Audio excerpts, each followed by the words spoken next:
আসসালামু আলাইকুম বন্ধুরা, সবাইকে স্বাগত জানাচ্ছি আমার চ্যানেলে নতুন একটা রেসিপি দেখার জন্য। হাজির হয়ে গেলাম সকালের জন্য খুবই মজার একটা জলখাবারের রেসিপি নিয়ে।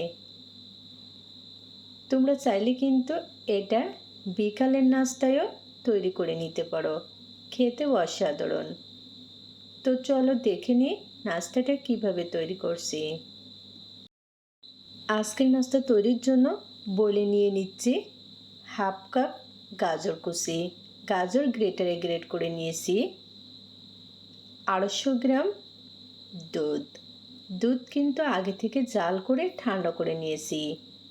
2 টেবিল চামচ সুজি, স্বাদ মতো লবণ, হাফ টি টেবিল চামচ আস্ত জিরা, হাফ টি টেবিল চামচ চিলি ফ্লেক্স, পছন্দ মতো কাঁচামরিচ কুচি, 1 টেবিল চামচ চিনি। তবে চিনি এখানে অপশনাল, চাইলে দিতে পারো, না চাইলে স্কিপ করতে পারো। এখন সব উপকরণগুলো একটু মিশিয়ে নিয়ে কমপক্ষে 5 মিনিটের জন্য রেস্টে রেখে দিচ্ছি, যেহেতু সুজি দেওয়া আছে এই জন্য। 5 মিনিট পরে আবারও মিশিয়ে নিচ্ছি। এখন নিয়ে নিচ্ছে আলু, সিদ্ধ আলু, একটা মিডিয়াম সাইজের আলু গ্রেটারে গ্রেট করে নিয়েছি। এখন নিয়ে নিচ্ছে আটা। আর হ্যাঁ বন্ধুরা, এখানে আমি আটা দিয়ে আজকের নাস্তাটা তৈরি করছি। তোমরা চাইলে কিন্তু আটার পরিবর্তে ময়দাও নিতে পারো। এখন এরকম একটু সময় নিয়ে ভালো করে ব্যাটার তৈরি করে নিচ্ছি। এমনভাবে এই ব্যাটারটা তৈরি করতে হবে যেন এর ভিতরে কোনো দলা না থাকে। দেখো, ফাইনালি কিন্তু আমার ব্যাটারটা তৈরি হয়ে গেছে। তো তোমাদেরকে ঘনত্ব দেখিয়ে দিচ্ছি। এই ব্যাটার পাতলা না, এরকম ঘন। প্যানে নিয়ে নিচ্ছি অল্প একটু সাদা তেল।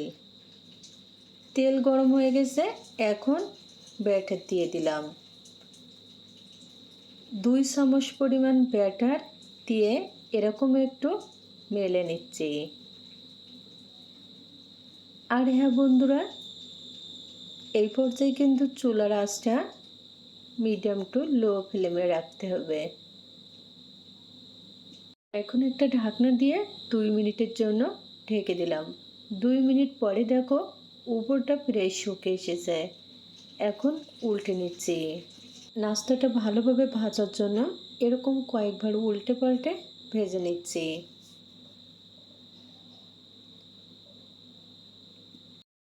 দেখো বন্ধুরা, নাস্তায় কিন্তু দারুণ সুন্দর কালার চলে এসেছে, আর সেই সাথে ভালোভাবে ভাজা হয়ে গেছে।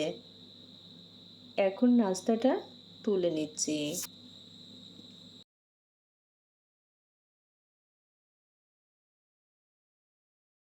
আজকের রেসিপিটা কিন্তু অসাধারণ টেস্টি একটা রেসিপি। তো তোমাদের যদি ভালো লাগে অবশ্যই ট্রাই করে দেখবে, আর সেই সাথে চ্যানেল সাবস্ক্রাইব করে পাশে থাকার অনুরোধ জানাচ্ছি। আজকের মতো এখানে বিদায় নিচ্ছি। খোদা হাফেজ।